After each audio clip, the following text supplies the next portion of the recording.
Estamos iniciando mais um Notícias em Foco. Vamos estar falando mais algumas notícias dessa semana. Vamos começar falando sobre política. O Brasil é a quarta nação mais corrupta do mundo, segundo o índice de corrupção do Fórum Econômico Mundial. O país está atrás apenas do Chad, da Bolívia e da Venezuela, que lidera o ranking. Vamos agora com Fernando Kennedy, que se encontra na Câmara Municipal de Guarulhos. Eu estou aqui entrevistando o Helder. O Helder já teve uma certa carreira em questões políticas. Eu agora perguntaria algumas simples questões sobre a política para ele. Olá, Helder. Tudo bem? Ok, Helder. Me responda algumas perguntas simples. O que você acha do governo brasileiro político sobre a corrupção em si? Atualmente está desorganizado. Está precisando voltar a ter um foco, medir parâmetros para que a política tome um rumo certo novamente, se é que ela já teve esse rumo certo algum dia. Muitos escândalos, muita coisa sendo descoberta, e isso pode tomar por um caminho muito bom, que a gente tem um conserto na política brasileira, mas também pode ter um caminho ruim, que é da impunidade. Porque a gente está vendo sendo descobertas muitas coisas, mas a impunidade ainda está prevalecendo, apesar de alguns terem sido presos, alguns terem sido multados, pedir para devolução. Não vamos entrar muito no mérito, muito a fundo, senão vai demorar, mas a impunidade ainda está muito grande. Então, eu acho que primeiro tinha que ser reformulada todo o Código Penal, tinha que ser reformulada toda a legislação, para que a política aí sim possa ter de novo bons rumos para o Brasil voltar a evoluir, para o Brasil voltar a ser um país em crescimento. E suas críticas em si, a quantidade de, como eu posso falar agora, desimpunidade assim, no governo, questão de tantas corrupções ocorrerem assim, no governo hoje em dia? A corrupção ela é consequência principalmente dessa impunidade que a gente acabou de falar. Se faz muita coisa de errada, a gente já viu coisas absurdas como até mesmo dinheiro saindo de cueca de político, entre outras coisas mais. A gente conseguiu ver alguns governos brasileiros simplesmente falir a Petrobras está falida, a Previdência Social está falida, e isso tudo é consequência dessa corrupção, e essa corrupção ela vem por causa dessa impunidade. Por isso que eu acabei de falar, para mim, minha opinião, primeiro tem que ser refeita a legislação. Primeiro tem que ser refeita essa legislação, depois tem que ser feita uma reforma política, porque enquanto a gente tiver as mesmas pessoas, esse monte de partido aqui, pelo que parece, o que dá para se perceber é que eles só estão aí para ganhar dinheiro de campanhas políticas e vem doação de não sei aonde, vai continuar desse jeito, não vai acabar, só vai acabar com uma reforma geral. Ou a gente reforma tudo, ou seja, tira todos esses políticos que estão aí envolvidos em corrupção e traz gente nova e refaz a legislação para que todas essas pessoas sejam punidas e que as próximas tenham medo. Essa que é a palavra, fica até meio agressivo, mas é verdade. O político ele tem que entrar na política para realmente tentar melhorar a sociedade, para melhorar a política, para tentar melhorar o país, os estados, as cidades. E ele tem que ter medo de corrupção. Ele não tem que ser assim instigado a fazer, Ele tem que ter medo de falar assim: se acontecer, se eu for pego, eu vou ser punido severamente. E não é isso que acontece. Por isso que está do jeito que está. Muito obrigado. Obrigado, espero ter ajudado. Você me ajudou muito mesmo. Então, é com você, Vitor, com você, minha. Embora o país esteja passando por um momento de crise, principalmente causado por questões políticas, o país ainda possui uma questão financeiramente econômica forte e sólida. Até mesmo porque o país é um grande exportador e importador para diversas empresas, fazendo com que venha gerar um lucro forte para o país. Vamos saber mais disso com a nossa repórter Axelen Francini. Apesar do Brasil ser um país grande e com economia estável, está vivendo num momento de crise. Está preocupando os acionistas, economistas e até a população. Se não há quem compre, não há como produzir, então assim o país trava. A previsão para 2017 é que a situação permaneça a mesma ou até pior. O acionista Diniz diz que para resolver a situação é preciso que as pessoas parem de confiar tanto no governo e comecem a criar suas próprias atitudes, para que o Banco Central abaixe a inflação. Voltamos agora aí no estúdio com o João. Bom, vamos falar sobre o tempo agora com a repórter Manuela Moraes. O que os meteorologistas disseram sobre o tempo, Manuela? Bom dia, João. Bom dia, Helena. A semana começa ensolarada em toda a região norte, nordeste, sudeste, sul e centro-oeste. Nas principais cidades de Manaus, a máxima 32 graus e a mínima 24. Goiânia, a máxima 28 graus, mínima 21. Fortaleza, máxima 34 graus, mínima 24. Porto Alegre, máxima 31 graus, mínima 20. E São Paulo, que é a máxima 28 e mínima 17. Com possibilidade de pancadas de chuva durante a tarde, o que pode causar um ambiente meio abafado, mas isso vai mudar no final de semana, porque as temperaturas vão baixar de 31 para 18. É com você, Milena e João. Cresce o número de refugiados pelo mundo. Relatos mostram que cerca de 300 mil migrantes tentam atravessar o Mediterrâneo em busca de chegar à Europa. Relatos mostraram que 239 pessoas morrem em navios naufragados ou afogados no mares na busca de tentar chegar lá. Vamos agora com uma reportagem que ficou famosa na internet. Nela mostra o antes e depois de uma refugiada. Happy birthday to you. Make a wish. Granny. Hello. Have you done your homework? Ada. For a general strike. Ready or not? Here it comes. Violent clashes with Live ammunition against. Deserve to get shot. Have a nice day, Mum.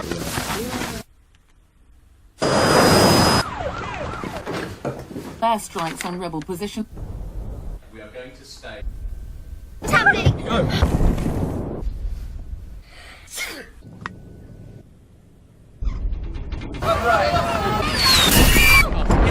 Heavy fighting in Richmond. Dad, where are we? Rebel forces advance.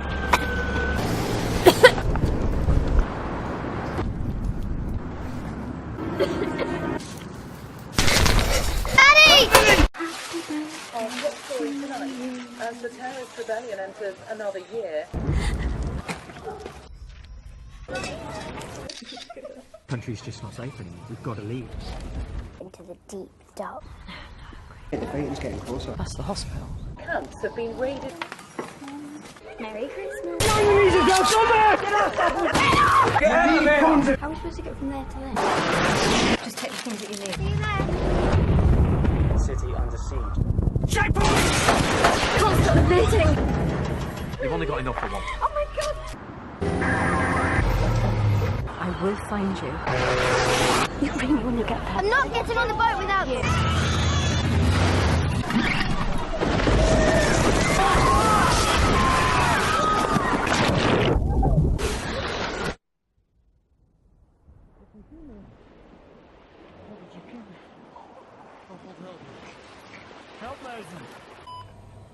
His parents drowned.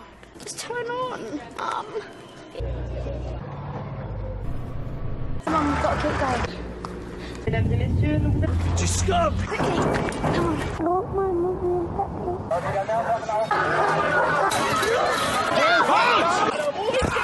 I'm hungry. Are you related? No. I mean, chicken. We found a family for Alfie. It's all I've got left. 60th of May, 2003. It's today, happy birthday. Hope you made a wish. And what are your parents' names? Lily, I know this is hard.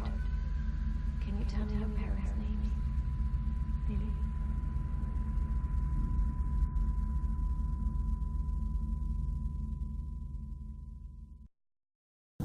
Na área da saúde, médicos apontam que cresceu o número de pessoas com transtornos de personalidade múltipla. Essa determinada síndrome no meio psiquiátrico é considerada uma doença misteriosa devido ao fato dos indivíduos tornarem a ter duas ou mais personalidades múltiplas distintas. Essa determinada síndrome é um dos assuntos mais enigmáticos do meio psiquiátrico, no que diz respeito à sua existência ou à falta dela. É uma doença tão controversa. A múltipla personalidade é tida por muitos profissionais da área como uma dissociação mental, na qual um determinado indivíduo assume duas ou mais personalidades distintas. Bem, separamos esse tipo de doença em 3 critérios. O primeiro critério é o critério A, que é subjetivo, onde o indivíduo, no caso o paciente, sofre alterações ou descontinuidades repentinas de si mesmo, sendo recorrente eventos como a amnésia dissociativa. Outro fator é que eles passam a virar observadores de si próprios, relatam ouvir vozes causadas por pensamentos múltiplos em suas mentes, na maioria das vezes causadas por entidades supostas ou até mesmo crianças. Apresentam também a falta de controle sobre os seus próprios atos e capacidades. O critério B é a amnésia. Ela se apresenta no paciente de 3 formas distintas. A primeira delas são lapsos de memória, onde o indivíduo se recorda remotamente de acontecimentos que ocorreram em sua vida, no caso, mortes e casamentos.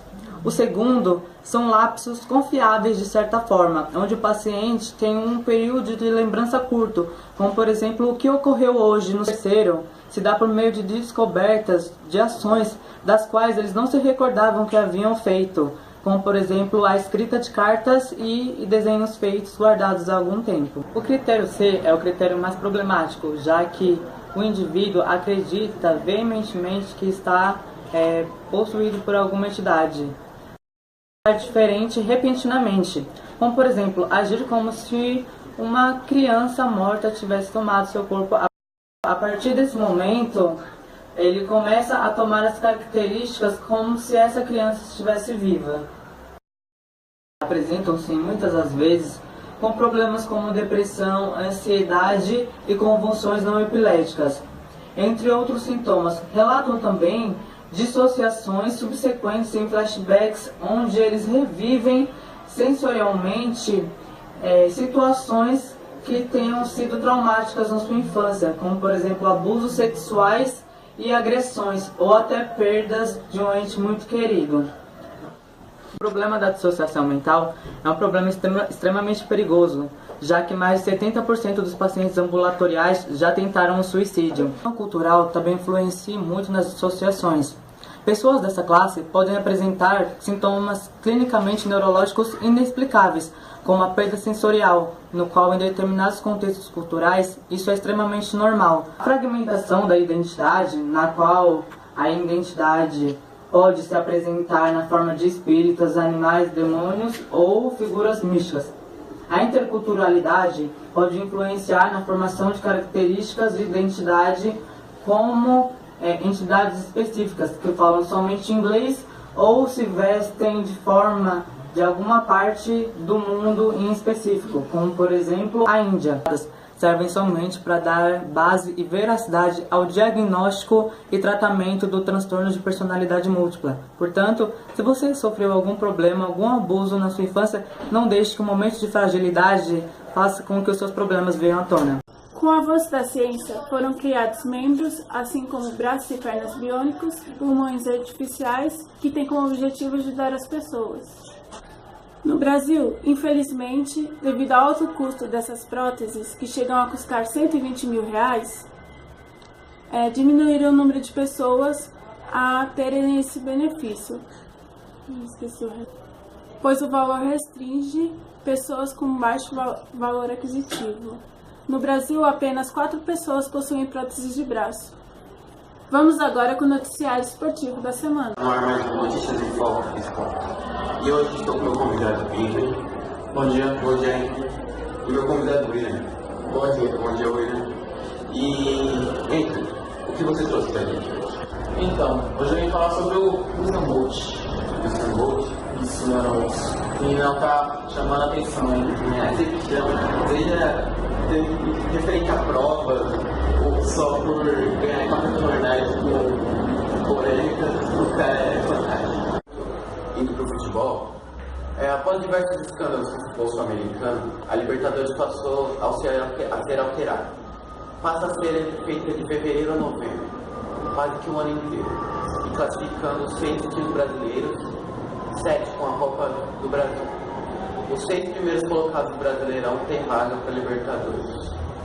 Com a campanha atual, o Palmeiras já se consagrou campeão. O que você achou da atual campeã?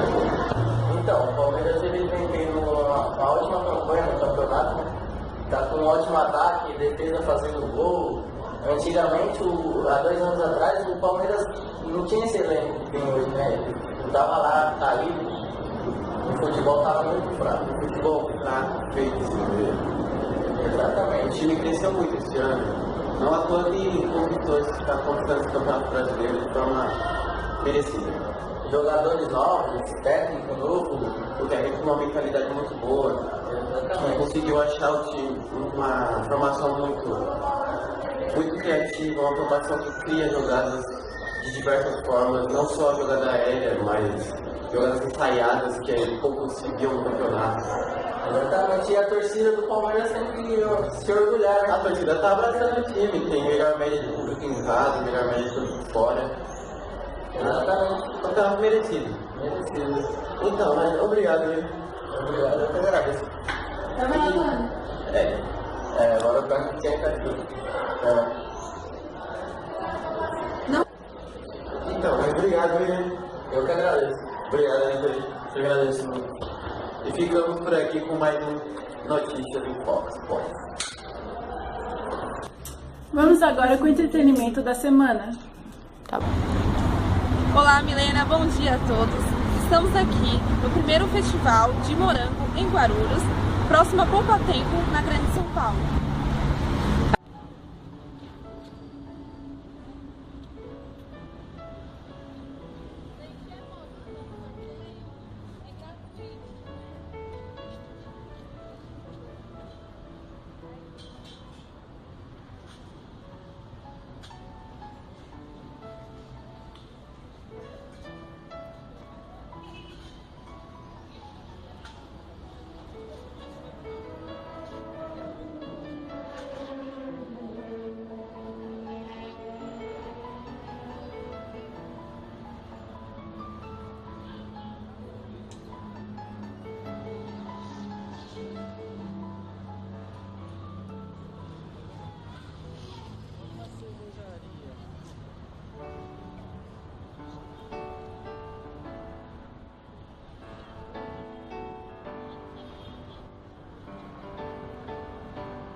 Agora vamos fazer uma entrevista com o Carlos, organizador do evento. Carlos Pichotti. Qual é o propósito do evento? Então, a gente trabalha com evento gastronômico, feira gastronômica, né? E a ideia principal é a gente requalificar os espaços públicos e particulares. Trazer para a população um espaço agradável, com variedade de alimentação para todo mundo. Tem várias coisas que é difícil você ter fácil, né? Mas tem que controlar. Então toda a família pode utilizar com segurança e tudo mais. Esse aqui, ele é temático, a gente faz temático, é o Festival do Morango. Então todos os expositores, ou pelo menos a maioria deles, tem produto com morango.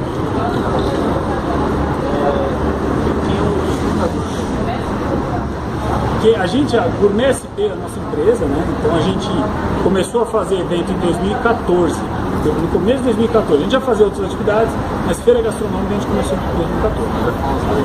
2 anos que a gente faz evento, 2 anos e meio, já quase 3 que a gente faz evento gastronômico. E há quanto tempo já tem? Então, a gente começou em 2014, né? Teve assim, antigamente a lei só permitia vender comida de rua, que a gente chama, pastel e cachorro-quente. A partir de 2014 foi sancionada uma lei que autorizava a venda de qualquer tipo de produto na rua, que é a comida de rua, food trucks e tudo mais. E a gente entendeu que precisava estruturar e organizar esses espaços. A gente começou fazendo em rua, em praça pública, requalificando o espaço público para a população poder usar, né? Tirando as pessoas dentro de casa para usar o espaço público, né? E aí a gente começou a fazer e depois a gente foi fazendo outras atividades, em área particular, em estacionamentos, em shoppings, para levar para a população. A gente busca sempre o melhor lugar para todo mundo. Como a gente viu, é a primeira vez que está tendo aqui em Guarulhos, né? Isso. Aqui já teve alguns amigos nossos que a gente conhece, pessoal, já fez alguns eventos gastronômicos, mas o primeiro Festival do Morango é esse aqui, e a ideia é a gente fazer sempre, todo ano.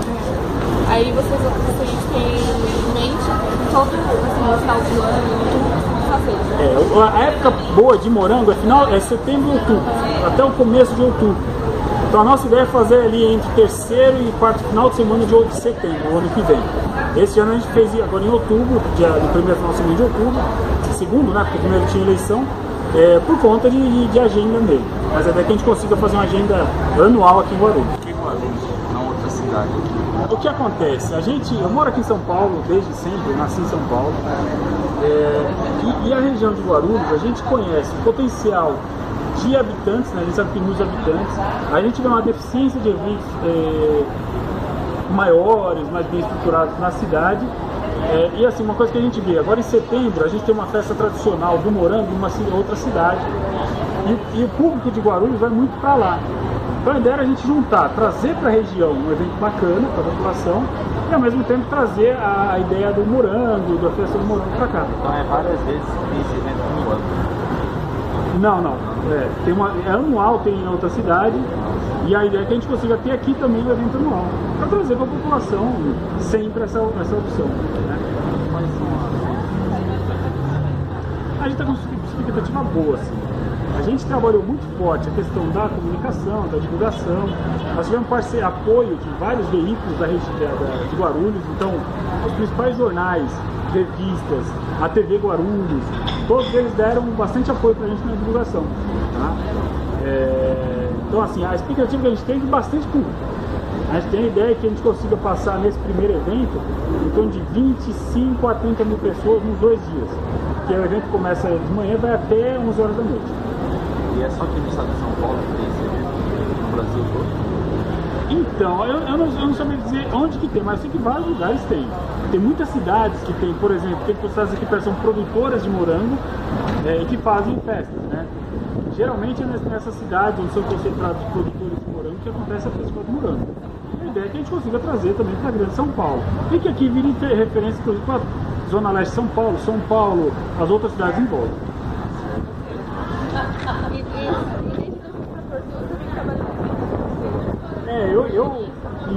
Na verdade eu tenho uma agência de publicidade, a gente trabalha com comunicação, já faz outros tipos de eventos para vários clientes.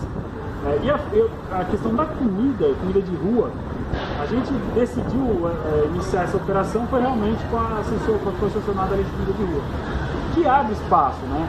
A gente vê hoje, tem muito food truck, muito produtor que tem dificuldade hoje de trabalhar, de expor o seu carro, de expor o seu produto no lugar. Então a ideia é esse espaço também dá para eles a oportunidade de ter onde trabalhar, onde expor os seus produtos, os seus negócios. São essas perguntas.